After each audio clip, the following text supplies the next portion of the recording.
This was when they had signed Lil Nas X. And we took a session with Lil Nas X, and it was the first ever studio session that he had done after recording Old Town Road at home. Through that, it was like a great experience. Nas didn't have very many friends in LA. He was from Atlanta. So we became really close with him. And that's how I met my now current boss at Columbia, just through being around and being there when Old Town Road music video was being shot, and when like kind of that whole song and his career was catapulting, and she needed to bring someone onto her team. So then I started at Columbia about 2 years ago now. And that's kind of like a very broad stroke of what that side has been. And then on the management side, I manage an artist named Mika Rubio, who signed to Atlantic. She signed to Atlantic about a year ago, in the very big 2 years ago, actually, I guess now, the very beginning of quarantine. And we got that deal by, she literally was listening to a music podcast. It's called And the Writer Is. If anyone here is interested in being a songwriter or producer, just wants to learn more about the world, it's a really, about that whole songwriting producing world. It's a really great podcast that talks about, who's behind records. And one of them, his name is Jay Cash, who had written a bunch of stuff for Maroon 5 and Katy Perry and Charlie Puth. And we were listening to that in the car one day, and she was like, this writer is really amazing. She followed him on Instagram. He somehow noticed, saw a few videos that she had posted, and he reached out and was like, hey, I would love for you to meet. Will you come to our studio house? So we went to his studio house in Beverly Hills and met with him and his wife. And they were like, you're amazing. You're an amazing songwriter. Keep writing. She wrote for another 2 months. Like every single day was doing studio sessions, really developing her craft. And 2 months later, we went and had another meeting with them, and they're like, we need to sign you. We need to figure out how to develop you as an artist. And that's kind of how that relationship formed. And then through that, we upstreamed to Atlantic. So it's kind of like there's a lot of different ways to kind of tackle the music industry. But that's just kind of like a very brief overview of everything. I don't know if you guys have any specific questions about the industry, about working at a record label compared to management, like getting your foot in the door and what that looks like. But I'm happy to answer any questions.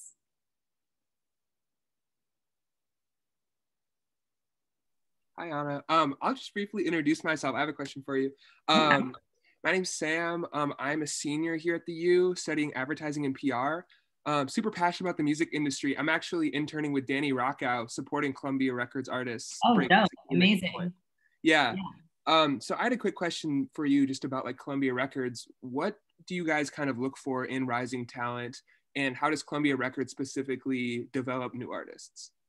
I think right now, like, for example, Columbia, I think it's a data-driven business right now. It's a lot about what is happening online and like culturally. For example, like Peter McPullen, who is Danny's artist, was like really bubbling on TikTok, was really bubbling on Instagram, was really already kind of starting to build out that fan base and had like music. I would say that a lot of development comes the way that labels are looking at it comes before the record label and the record deal. It comes like where people are making fans. And I think it just really depends on like what kind of artist we're looking for, For example, like a Peter McPullen, he had like that really like homegrown niche market. And then he really built that out like virtually on TikTok and was super active.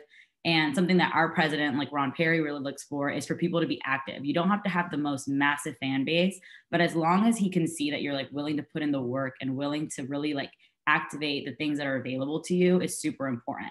Like an artist who is behind, like at right now, the day and age, it's TikTok. Like that is where I think it's like 80% of music discovery is happening right now for people even outside of the music industry. It's not necessarily just the data that we're looking for. It's also what the general public is looking for. So it's like finding ways to be active there, but also be recognizable. You can have a very viral song, but no one will know who the artist is behind the song. But something that I think Peter did really brilliantly was that he always structured his videos behind himself and created viral moments behind himself. And I think like another artist that's doing a really good job of that right now is this artist named Aston, ASTN, who's on TikTok. And he just released a Billie Eilish cover, but he has really been growing his page for the last 6 months or so, where he was posting 2 times a day. And it's just videos of him singing into a mic. And you think like, oh, this is kind of like, a lot of artists are afraid of being cheesy, of being whatever. But at the end of the day, if you're doing something that people care about, The people who thought you were cheesy will all come knocking down your door. It truly does not matter. Yes, literally. Peter's such an amazing artist. And Aston, I remember when Flowers came out. That's crazy. Yeah, Aston. Yeah. And you look at his page now, I mean, his like engagement and his views on every single one of the videos that he posts is insane. Thank you so much. Yeah, of course. Anything else? I can also explain a little bit more about like what the different departments do. I work in urban strategy. So I work under Felicia Fant, who, Sam, if you're in PR, you might really like researching her. She has an incredible career, and she started out doing publicity and then owns her own publicity firm. But like she did Amy Winehouse, her career really catapulted through working on JoJo back when JoJo was, starting out. She was, I think, 14 or 15 years old. Maybe JoJo's like, I'm a little too old for you guys, but Get Out Right Now was my shit. But so she started with JoJo. She moved on to Amy Winehouse. She did Dua. She worked on BB Rexa, and she's Prince, like Michael Jackson. She's had an amazing career, and she's a really good person to kind of like view her videos of like what she's done behind publicity and the way that she talks about artist narrative. But, an urban strategy, what I kind of do is that we kind of oversee what the overall plan is for an artist and see where is it that they're missing? What is it that they want to show? It's really easy to kind of put a plan where you're like, the artist is going to post on Tuesday, and on Wednesday, we're going to like give a teaser of this song and whatever. But outside of that is like, you're only reaching the fans that they already have. So what are ways that we can reach and maximize fans outside of what is already provided and that they've built themselves? How do we go outside and touch the people that are similar, like maybe artists that are similar to them that you need a cosign, or that you need to have like relatability with someone that you maybe won't get just by posting on your own personal page? And that's kind of where we come in, is like seeing what are the spots that are missing, and how can we catapult an artist's narrative and also their reach to go outside of just their initial and very like close together like knit group that they have. And that's something that I think is super important, because sometimes it's really easy to get lost in like the ABCD step of like what an artist releases. It's first you make the music, you make sure that everything is good, you get the marketing tools, a music video, a photo shoot, whatever it could be. You do the press release, but is in the press release, do you have anything else to actually talk about as well? Or are you just talking about the song is and what the meaning of the song? Is there anything else that you can tie into a cultural live moment of like what an artist does? Does the artist go to a school like your guys' and come outside onto the courtyard and do 100 fans come out? And do 100 people care about this person? And if they do, what does that fan look like? What do they react to? What is important to them? And how can this artist take what's important to their fans and make it bigger and like be a part or a symbol of that, which I think is kind of sometimes lost. It's like, who are you really going out to like communicate with and talk to, and how are you touching those people and those fans?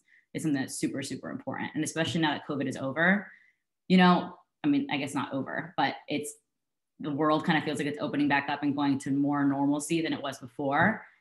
How do we make sure that we go back to being able to touch people face to face and like seeing them and being present and being a part of an actual fan's life?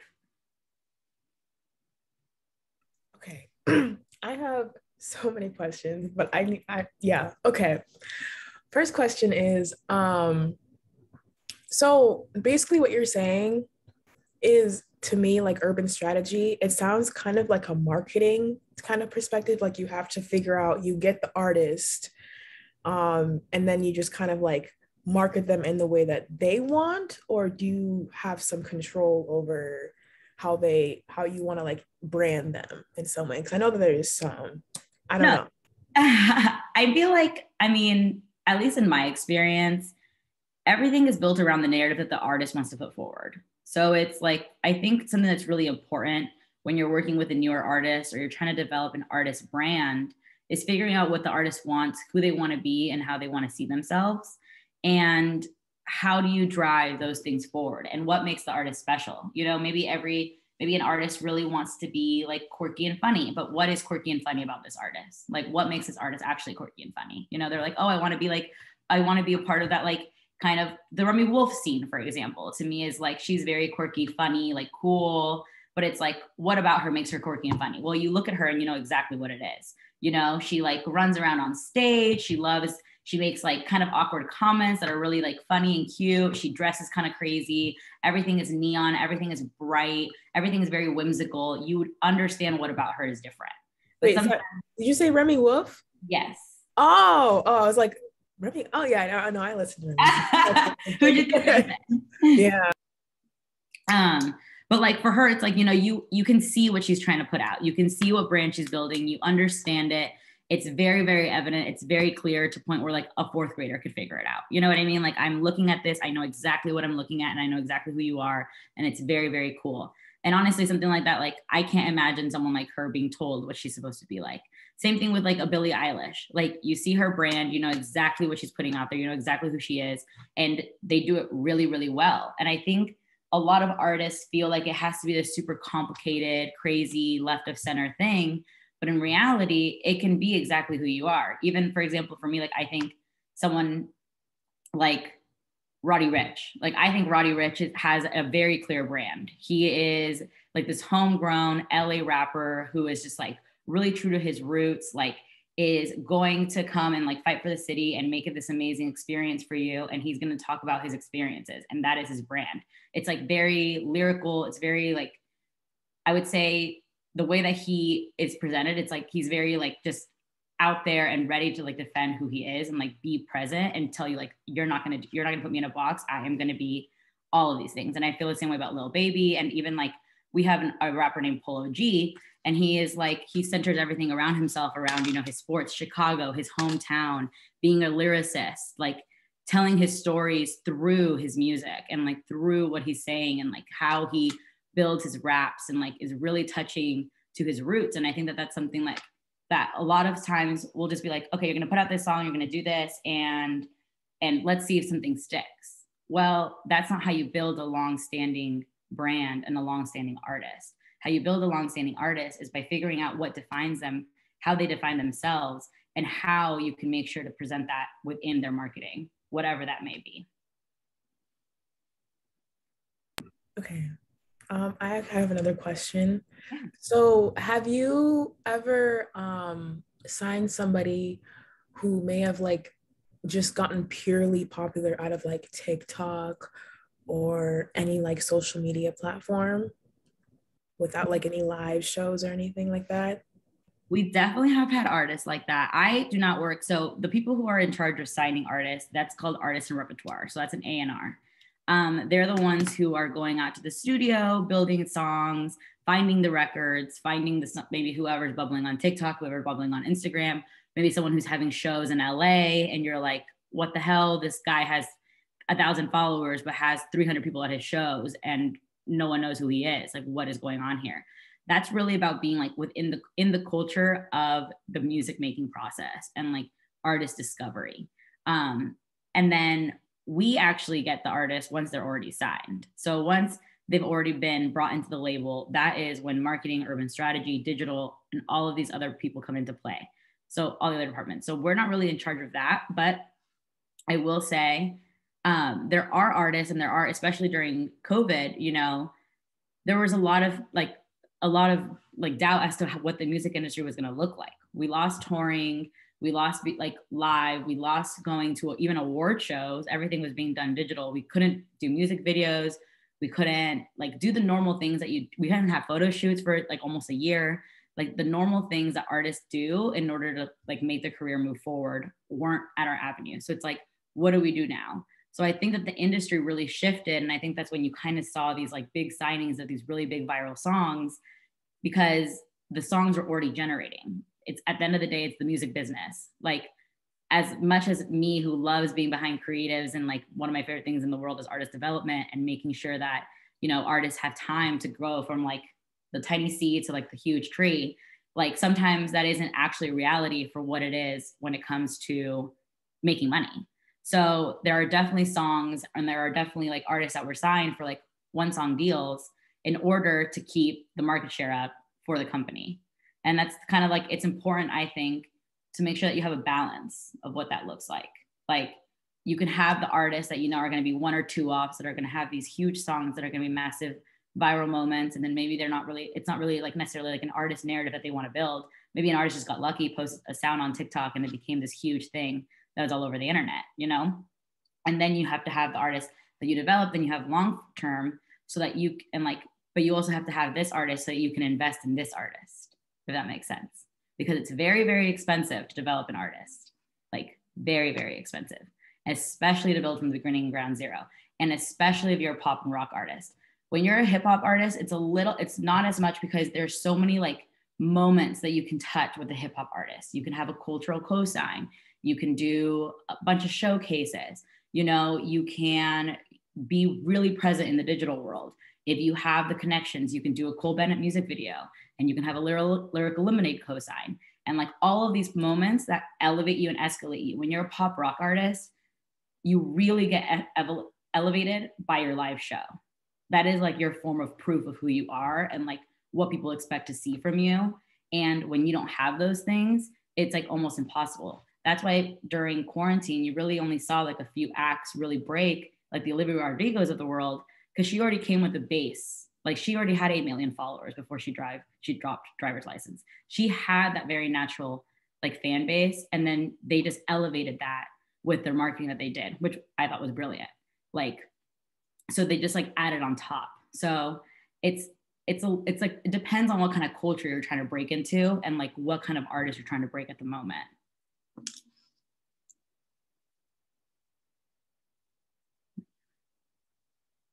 Can I ask, what do you guys want to do? Do you guys know what side of the industry you want to work on? Rachel? I'll go first. Okay.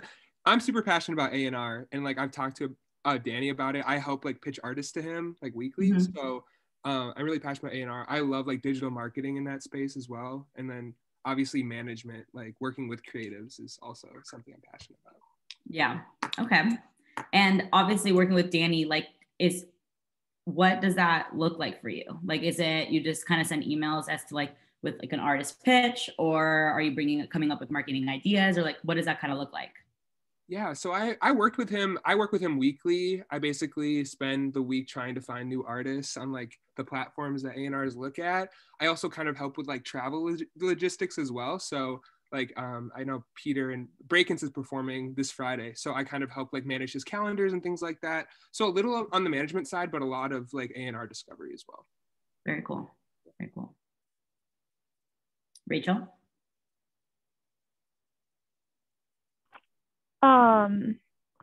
Honestly, I have no idea. I really don't know what I'm doing with my life, but I was like, I really like going to concerts. Like that's like my favorite thing. And I was like, I kind of want to get into music, but I don't really know how to do that. Right now I'm studying strategic communication. So yeah, I don't really know what I'm doing, but I was like, yeah, maybe I'll learn something tonight, which I have. But yeah, I don't really have any ideas yet. Yeah, the thing is, like the live music scene, especially now, feels exciting again, and it feels like it's like really coming up. I mean, something that I did, I went to the University of Arizona, and I used to work at the box office for the Rialto Theater, which is like the theater that we had that everyone went to like the shows at. And it was this small theater. I think it was like maybe 1,000 cap room. I don't think it was very big.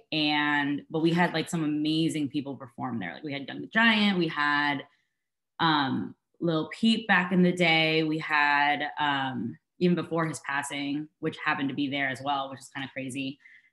We had like the XX, we had, who else performed there? I can't remember. We had Post Malone, we had Avicii before he passed too. Like we just had really amazing people, huge people perform in this place. And it like really taught me like the live scene is really interesting and it's really cool. And I think that going towards like something that we always look for, and like as a smaller artist manager, we look for college reps, you know, to work with the labels, to work with management teams, to work with independent artists, like independent indie artist teams themselves. Like it doesn't always have to be this like major label look.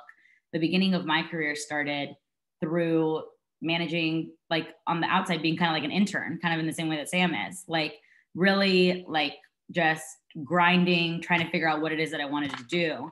And my passion for music started through the live scene as well. So it was like through going to like festivals and going to concerts and going to whatever. And then it kind of, I realized that there was just so many places. I feel like people think that like working in music, you have to work at a record label or you have to do something like that in order for it to be successful.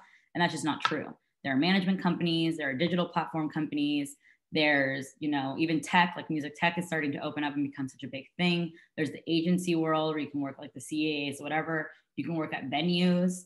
You can work for promotion companies like Golden Voice and Live Nation and AEG that put on shows. There's just so many different places and like what you want to do. There's so many opportunities. Something that I thought like that really helped my career. I read this book and it's called The Third Door, and it's written by Alex Benayan, and it has nothing to do with music, but it essentially talks about how there's always a third door to anything that you want to do in life. Like there's the front door where you can walk in easily. There's the back door where you can try to figure out if you find one way to finesse. And there's a third door, which might, like, he describes it as like climbing through a window or, you know, doing whatever it is that you have to do to get there. And like the random ways that the world will open up itself to you in order for you to achieve what you want to achieve. Like for me, for example, like I never thought going to a UCLA program, I was going to meet all these kids who were foreigners who needed an O2 visa in order to stay and be able to work in the country that were already working in the music industry. I was like, oh, everyone here is gonna be like me, like have no idea what they're doing, trying to figure it out, like learning about the industry because my niece happens to be making music. And then I get there and it's like, oh no, like we actually already have jobs. We just have to do this in order to be able to like work here legally. And I was like, whoa, that's fucking crazy. And through that, I met my boss. And through that, I worked for 2 years, honestly, basically virtually for free. And then I met my boss now, and I get to like work on real things that I'm actually really passionate about, you know? So there's just like so many ways to get success and to like kind of figure it out and to just learn and network and like meet people. Yeah. Okay. What about you, Lency? Did I say that right?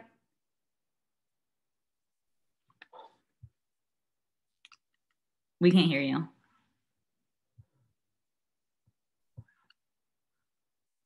Very good. It might be your like mic might not be on through your headphones to your computer. While you fix that, we'll wait. Okay, what about Emmanuel? There's two of you.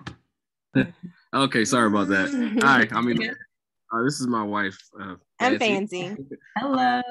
Hi. And we have a band together. Me and her. We're actually artists, so we came into the group to kind of see some like-minded individuals and also just kind of learn a little more about the music industry. But we have a band together called Illism. It's hip hop and R&B, and we're performing a live band, and we're just hungry artists trying to find out more information.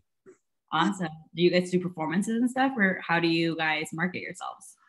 Yeah, we did a lot of performing just before the pandemic hit, probably touring for maybe 2 years straight, kind of locally, but we also did some shows out in LA.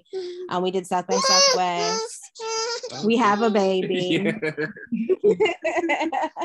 But yeah, we performed locally. That's actually a poster from a performance we did at First Avenue here in Minnesota. So amazing.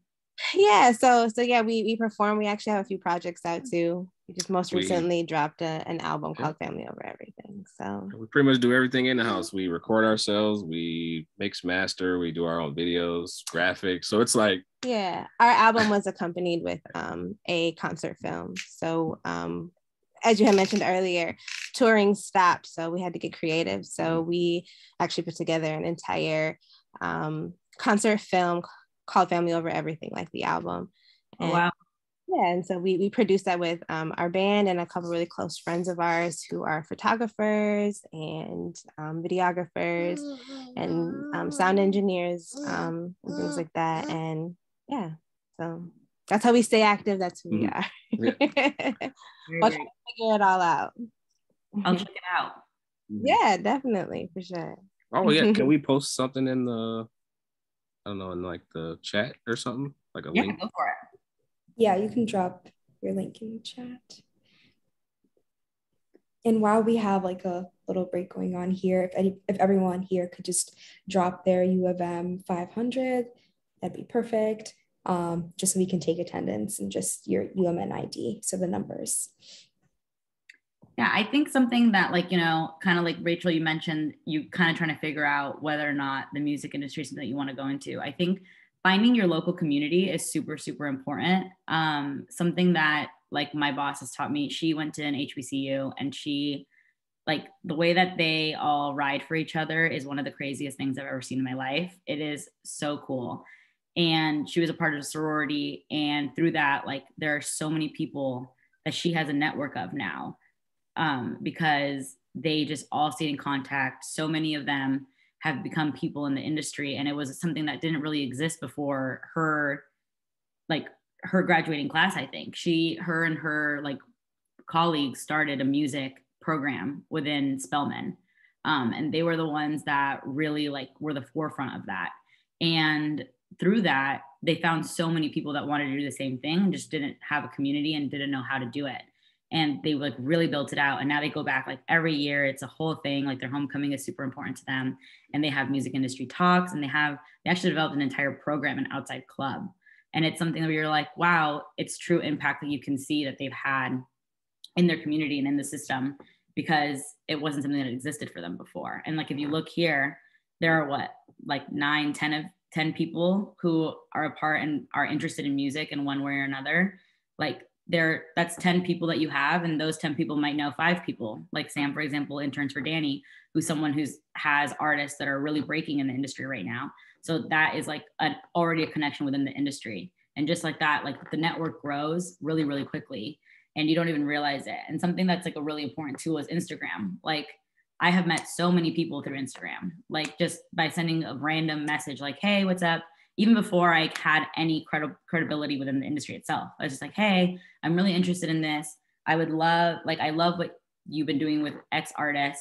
Like, this is an idea that I had, would love to talk it through with you, you know, and like provide some sort of worth and value to what your ideas are. Because at the end of the day, like, you guys are the ones who know what the cool shit is going on right now. Like, honestly, like I am 5 years out of college. Like, I don't know what people like, what honestly, not the kids, but like what teenagers and like what young adults are like really listening to. And also I'm stuck behind a computer emailing all day. I don't have time to sit on like my Instagram and sit on like TikTok for hours and hours and hours, or sit on the internet and sit on these blog spaces or Discord or whatever it is that you do your communication on now, to like really discover what people are actually into and talking about. I just know what's fed to me. But you guys are in a time of life where it's like artist discovery or just discovery of culture is such a part of like your lives, just because you're in it and you're living it and you're outside and you're like in college and you're doing whatever, that you know what people care about more than I do. Like, if I was to go to a college campus, I'm sure that I would have no fucking idea what was going on. Like, I'd just be like, what are people like? Where do people go out to bars? Like, what does that look like? What does going out look like right now? Are people still doing Zoom hangouts? Like, do people actually go around and hang out and walk around and want to talk to new people? Or is everyone kind of more insular because of COVID? Like, how is it that the community is working? Like, how is it that you guys are absorbing music? And that's knowledge that honestly, we like would want to pay for, because we have no idea. And working in the building, we all think that we're cool and we all think that we know what we're doing. And we're all like, oh my God, we get it. And then we actually talk to people and we're like, oh my God, I have no idea how it is that you consume music. You know, like, until there's a report that says 80% of music is consumed through TikTok. And we're like, oh, that's where people consume music. But like, you guys knew that for probably a whole year and a half before we did. Like, and we just, you know, we catch up. We play catch up to a lot of things. And that's why it's important to like, even though maybe you might not be in the industry, you have value and you can bring that value to people if it's something that you want to do and you want to work on. And like, don't be afraid to send a message. And also don't be afraid to send a follow-up or 2 follow-ups. Like, wait a week, wait 2 weeks, send a follow-up.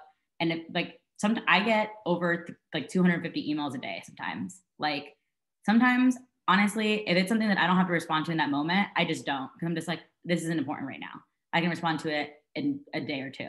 And then by that time, it's been 700 emails in my inbox. So I kind of forget. And I'm just like, if someone really wants to talk to me, and this is always like, at least when I was starting out, if I really want to talk to someone, I was following up with them once every 2 weeks, once a week. Hey, just wanted to check in, like, hope all is well. This is a new idea that I've had.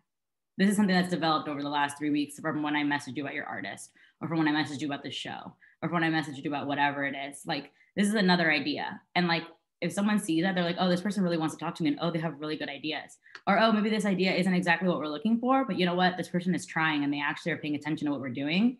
It might be valuable to me in one way, and then they'll be valuable to you, because then they'll give you that insight or that connection or that opportunity to be a part of something that they're already doing. And that's what everyone wants, right? You want to like come in and be an asset to something. I think a lot of the times the mistakes that we make in networking and when try to communicate with executives is we're like, I would love to learn about your journey. For example, like my boss, when I was assisting her, the amount of emails that she got a day where people were like, I want to learn about your journey. And it's like, her journey is on Billboard. Like her journey is on a podcast. Like her journey is on this article that she's done. There's like maybe 100 million of them. Like go read one of them. That is not a valuable way to spend your time. Just like me coming here and telling you about what I did to get my career, like it's not valuable to you because everyone's career way is different. Some people do internships. Some people talk to people through Instagram. Like some people, you know, are a part of the industry from birth and they came in and like they got a job and whatever it can be. Everyone's experience in the industry and how they get their job is different. It's more about what do you want to do and how can you build on that, and how can someone like me that you have a resource now help you. Like if you know you want to go into concerts, like go locally and try to see, and maybe I can set you up with a Sony college rep and you can see if there's someone already on your campus and how you like activate on that end, you know, like figure out what it is that you like, what your step one is, and then find the people that can kind of build into it, but be an asset and be valuable to what they're already doing, and make sure to communicate that with them. And most of the time, like I'm always looking for people to like have an ear on the street, like always, like we're all always looking for that. We're all always trying to figure out, because sometimes I know that I'm not 20 years old anymore. Like I don't know the things that 20-year-olds are doing, you know? When I was 20, I was out having a ball, having the best time. I could tell you everything that people were doing because I was out doing it. But now it's different. It's a different experience. And I don't want to do that shit anymore. Like I'm done, I'm tired. So it's like, we're always looking for people, but we also don't want to be like sucked like a vacuum, if that makes sense, you know? And I think that's super important. But anyways, with that, does anyone else have a question? Lindsay, did it work? I think so. Can you hear me now? Go. Okay, hi. I was mostly just curious, and I kind of also don't know what to do, but I was thinking maybe like a session musician or perhaps a recording artist. So I just came to also learn more, and I have. Yeah. What is it? Do you have any recordings now, or what do you play? What do you do? I play the piano, which you might be able to see behind me. I also play the violin, and I sing as well. Very cool. Do you have do you want to go into like the production world? Do you want to just go in as like a session instrumentalist? Do you know yet, or kind of like what is like your ways that you're starting to get into the space? I kind of just looked it up. I was thinking more like production or instrumental, but I do really like singing, so I don't know, I'm figuring it out still. I think a really cool way to kind of just start getting like your name and your recordings out there is to just start making like a loop folder. And what that means is like you make like an original piece of whatever instrument you're playing. So that can be piano, or you can make, I mean, a lot of people build their melodies off of their piano. But like, for example, like the violin, you can make like a loop sound that's like 10, 15 seconds, and you can send that out to producers. And then producers sometimes want to add that into their music, you know, and it starts by just starting a relationship. Like, hey, I'm a student, blah, blah, blah. I play the violin. I would like, if you guys ever need live instruments in your guys' music, I would love to be a part of that. And through that, like, they'll be like, oh yeah, we actually need a violin part for this song. Like we already have this. I remember for that session that we did with Lil Nas X, what was the song called? I can't remember anymore. Anyways, the song, he really wanted live saxophone, like, and he needed live saxophone in that moment. Like, and we were just like, fuck, like we have to find a saxophonist who's available right now, who's gonna has their equipment at home to record this and like can send this back to us so that we can finish the session out live in real time, because he really wanted to leave with a finished song. So we were like, okay, we're gonna figure this out. So we're calling everyone we know, trying to figure out like who knows who's the saxophonist, like who's gonna be able to do this. This guy picks up, he did it. He recorded it in that second. Like Nas gave him direction as to what he wanted. He sent it back, and then he was a part of the song, and he's a part of like Nas's EP. And it's just like moments like that. It's like it's like the third door again. Like you just never know where the opportunity is going to come from. But if you already have something ready, or like you're like, this is what I can do. Here it is. It might not work for the song that they're making in that moment, but they'll think, Lency, oh my God, she was cool. She's ready. She wants to do this. I'm going to hit her up next time I need someone. I'm going to hit her up when I need, like when I'm missing this. And like, especially now, like live instrumentation, I really think is going to be a huge part of music building again. You know, there was a point where it was like really like computer generated beats and things like that, but I really think live is going to come back really strong. And you have something that a lot of producers don't have. And like me, for example, when I want to do A&R, I don't have a like musical bone like in my body of like making music. I can hear music and I can understand music, but I can't make it. You have a one up there to so many people that you don't even realize. It's an asset that you've been building your whole life. You've been training your ear, you've been training your ability to read music, probably to do all these things that so many people don't have. Find similar like-minded producers, even on the small level, because all someone needs is one song to break, like one song to be someone that people care about. Find people at your level, find people at your school, find other producers who are up and coming on Instagram, find people who are big producers who are just like, hey, I love what you're doing here. I play these instruments, would love to know if I can ever come in as a session producer, just send you some loops of what I've been working on. And look up what that means if you don't know, and like figure out how to build those things and make a folder for yourself. And you're already a part of a conversation that you were never a part of before. Thank you. Yeah. Nana, is that how I say your name? Hello, it's Nana. Nana, hello. Nice to meet you. Hello. Well, I'm a musician. I always have like trouble like when people ask me to like define myself, but I guess like, Tame Impala? Mm-hmm. It's like that. Like I do the whole thing from the beginning to the end. And so I even make my own album covers. I'm in graduate school for painting right now. And so I just, it's like, I've just put out even a single from an album that's coming out on the 15th. And yeah, I'm just, right now I'm just like, I'm really leaning into the whole self-marketing thing. And I'm just trying to like, make, just promotional videos for myself and like, just sort of get the music out there. And so far, getting a good response from this current single, because this is my second album. And so it's like, I feel like I've really honed stuff, and it's like, it sounds so much better. And it's like, I'm excited to put it out. And it just, I guess, I'm curious, like how, I guess like I'm always in need of like more ways to like market myself, because it's like, I feel like I feel like I know myself really, really well as like a person, but it's like in the sphere of marketing music, I'm definitely in need of some more lessons there. Yeah. I mean, I can't say, like, for example, I'm a very narrative.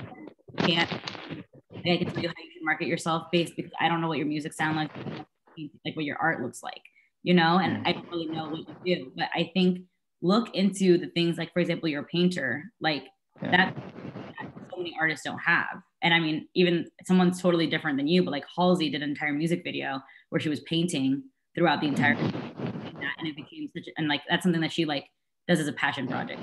It like de-stresses her.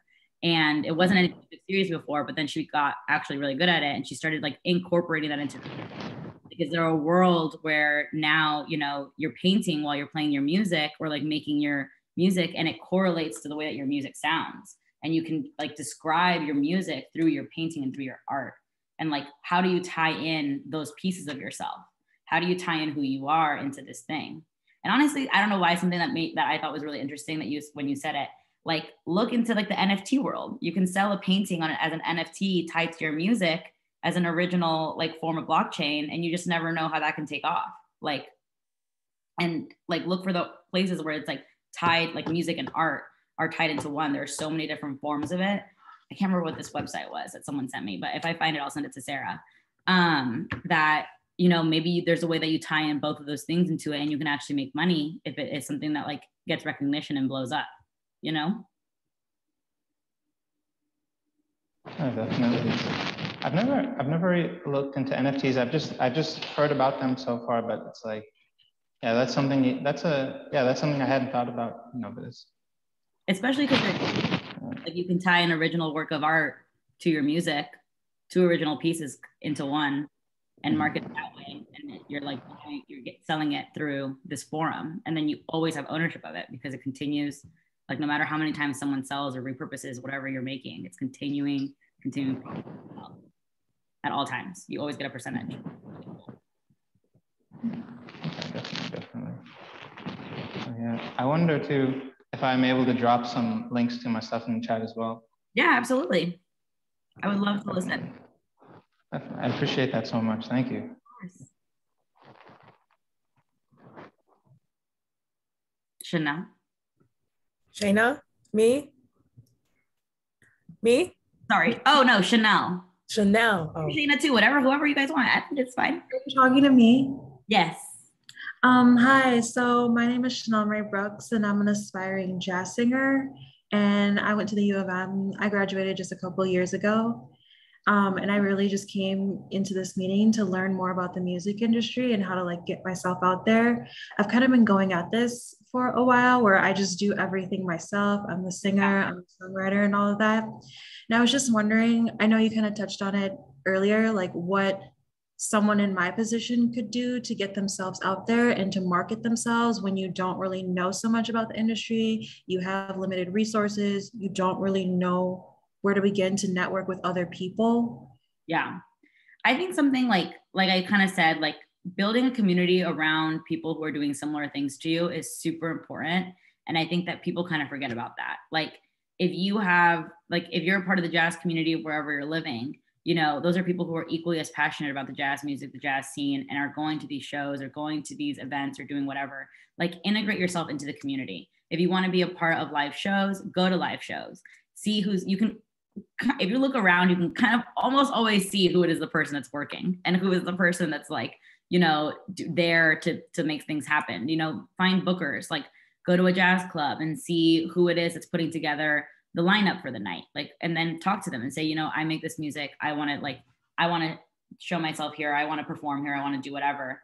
It doesn't have to be so massive. It can be a small community around you that can evolve in so many ways and build and grow in itself in so many ways. But I would say like, if there's anything local that you can do, any clubs that you can go to, anything like that, and also I think a lot of people always really want to say like, we do it all by ourselves. I think collaboration is extremely important. You know, sometimes there's more value in having 10% of something that is successful than having 100% of something that no one's ever going to hear because there was no collaboration. Sure. And I think sometimes we all get in this idea that we want to like say that we do everything on our own, but like even for me, like I managed Nico for 3 years before anything was happening, and now we have a team of 15 people, and it was very hard for me to let go. I was like, oh my God, this person's coming into my space, like they're now telling us what to do, or like they have this idea, they don't even know how long or she listened to this idea even though I told her this idea a year and a half ago. Like what the fuck, like, you know what I mean? And then I'm like, you know what, I had to take my ego out of it because I can't get upset because maybe this person delivered the message better, or maybe this is a time now when she's ready to do the thing that I wanted her to do 2 years ago and it wouldn't have worked 2 years ago. Who knows? But at the end of the day, we know that we're all a team and we know that we all support each other and that we all have one common mission. And I think the most important thing is always find people who have one common mission. And when you have someone who has the one common mission, which is to build the artist or to have, you know, a campaign work or to do whatever the mission is, I make sure that that's always identified and that everyone is always on the same page, because then you can take your ego out of it and say, at the end of the day, we all did this together. And at the end of the day, we're all going to be proud of each other for making this happen because I couldn't do this by myself. Another question I had is what are the key elements to building an artist brand and building that artist identity? I know you talked about a message, but is that like the main thing about it? Or is it more so just like more than just a message? Do you get what I'm saying? I mean, it's, for example, I'll say, because I think one of like best built brands there is right now is Olivia Rodrigo. And her, it's like she's the really like cute girl girl next door kind of, but not in like the sexy way and like the I want to be your friend way, like you're so cool.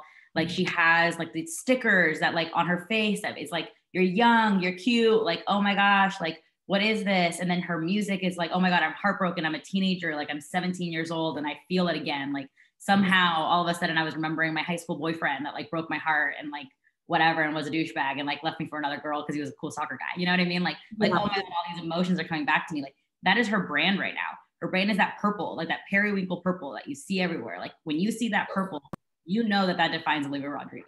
Like if you were to see that purple somewhere, anywhere you went, you would think Olivia Rodrigo's album, Sour.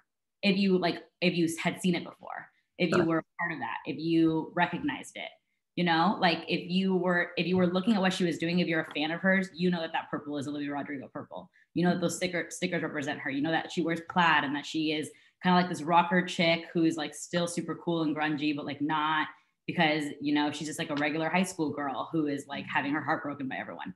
That is her brand. That is her identity right now. Like, and I know that. And I'm not even like, I'm not a 17-year-old girl, but I know that. I see it. Yeah. Billie Eilish, for example, you see her little man, you know that neon green that she likes is like her thing. Her hair was that color for so long. Like, you know that she's going to wear baggy clothes and that she's going to like make sure to not over sexualize herself because she doesn't want to be seen that way because she was a minor. And like, she knew that was going to come to her if she did. And like, you know, she was standing for like women's rights and like that she's a strong female figure in an industry that's driven by men. And like, that is who she is. Like, she's a powerful woman. Like Polo, for example, to me, he is like this guy who has gone through so much, but is so associated with his city and like wanting to bring up the community around him. And he is speaking about, honestly, a lot of the tragedies that have happened in his life through his music and like allowing us to see so we can have a better understanding of him. But he is like, and he is always gonna overcome everything that's thrown his way. And that is his brand. Like his brand is like, I am going to elevate in everything that I do.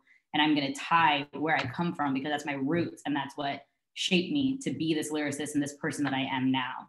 And it's kind of like you see those things. And I mean, even like DaBaby, for example, like his brand has, when he did the stuff with Lil Nas X and like he said all those crazy things and he was saying like everything at Rolling Loud, it was honestly still a part of his brand. It was problematic, but it was who he is. It's who he's been showing us this whole time as him as an artist. He is the rebellious, like natured artist who comes and doesn't give a fuck about what rules or what anyone has to say. And he's going to do what he wants to do. And he's going to defend himself and his people around him based off of how he sees fit, whatever that looks like, you know? And you know that Tyler, the Creator, he is breaking stereotypes as to what men are. Like he is breaking stereotypes as to what Black men are, how they're defined, how they're seen, how what manliness is viewed as, and how, and being like the first kind of quirky artist from his community. He's from Hawthorne, which is where I grew up. And he was always going to be like a person that wasn't going to be defined by being an urban hip hop artist, because that's not how he came out and how he was. Now his last album is a rap album. So now he is comfortable being seen in that space. But beforehand, he wanted to be accepted in this indie world and have an entire like universe built around him. And he did that. You know what his universe is. It's these group of guys who are kind of like rebellious teenagers who are off doing pranks and being funny with each other, but also extremely serious, and how their view and like how they change the way that men are seen in the world. And it's like a brand is defined by many different things. It can be colors, it can be personality, it can be videos, it can be like, it can be so many things. It can be conversations. It can be the way that you articulate things. It can be what you talk about. Like if you're into mental health, that can be a part of your brand. Like, does your music make sense in a little like Instagram mental health, like, you know, what is it called? Calm app kind of thing. Like, is that where your music fits? Like, what are you trying to send the message, and how does your music fit into those spaces? Or if you're someone who wants to base everything around your music, you make your music and then you say, what spaces is my music fit and what am I saying in my music? My music has a message. How do I send this message? something that like I kind of learned about Nico through her like music is that when she wrote her entire first EP, she was extremely depressed. And she was like, I was so depressed, but I didn't want to put depressed music into the world because that's not what was going to take me out of my depression. My depression was going to be taken out by me writing happy music so that when I listened to it, I could feel happy because she was listening to it. You know, when you guys make music, you're listening to it for hours and hours and hours and hours and hours and hours every day. And then you're like, she's like, I was going to listen to this for hours and hours and I was going to be depressed while listening to it. Like, I can't do that. Like, I'm going to fucking lose it, you know? So she was like, so I purposely made happy music so that when I heard it, I would feel happy because I was so depressed. And I learned that afterwards. And now she's like really big into therapy, which is something she discovered during quarantine. And she's like, I really want to find ways to make therapy a part of like what I do in my message, because her goal for 15 years from now, when she has a career and can afford it, is to bring therapy and like actual psychiatrists into schools in LA, because she grew up in LA. But it's like something that she's thinking about. She's a baby artist. She has 9,500 followers, you know, like she just went on her first tour. It's just starting out. But every night she impacted people and every night she talked about these things. And it was something that was integrated in the very beginning of her career because something she actually cares about. And it's going to be something that's going to grow as she scales. Not everything has to be so big. It can be really local and small into what you're doing. But as long as you're figuring out how you're going to make it scale as you get bigger and bigger and bigger. Makes sense. Thank you. Yeah, and I'm going to open the floor to one last question because we're kind of getting tight on time here. Does anybody want to ask the last question? Okay, I have to go. I actually have to go. Okay, so my name is Shayna. I know like we're not really doing the introductions right now, but I just really want to introduce myself real quick. So hi, my name is Shayna. I'm kind of a music maker. I kind of like produce beats, like it's a little messy, but like my music stuff is over there. So I'm still trying to figure my way out, but like right now I'm just kind of like producing music myself. I've been producing for maybe like 8 or 9 years now. I mainly just used GarageBand, but now I just like switched to Logic. And I like songwrite too. I'm finally breaking out of my shell and like, you know, bringing myself out of like into like social media. Like I'm using SoundCloud, I'm using TikTok, I'm using Twitter. I'm still kind of hesitant on Instagram. I kind of vowed myself never to use Instagram again, but like, you know, it's whatever. It's taking over the world. It doesn't matter anymore. So yeah, just TikTok. I created a TikTok. I use SoundCloud. Like I've been doing this for a really long time. So I just wanted to introduce myself there.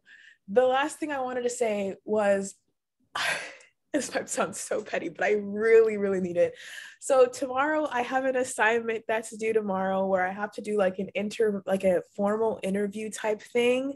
And I have to request one. I have to like send you one, but like you don't have to respond to it, but I just need to request one. So like, is there any way we could get like your contacts? Oh yeah, I put it in the chat.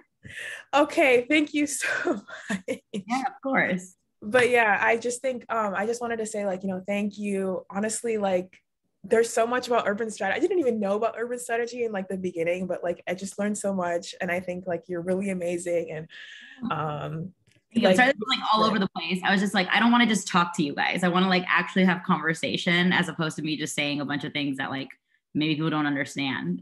Like, you know, and I feel like you kind of learn about different things based on what everyone is doing, because at the end of the day, it's all a piece of one pie. It all goes into one. And I've realized that a lot of people only know about like one section, but they won't know about all these other little things that happen and how there are so many places that you can fit in the music industry. It's not just a label. It's not just a management company. It's not just a publishing company. It's the tech world. It's the brand side. It's, you know, there are brands who pay hundreds of thousands of dollars for an artist to post on Instagram. It's fucking insane.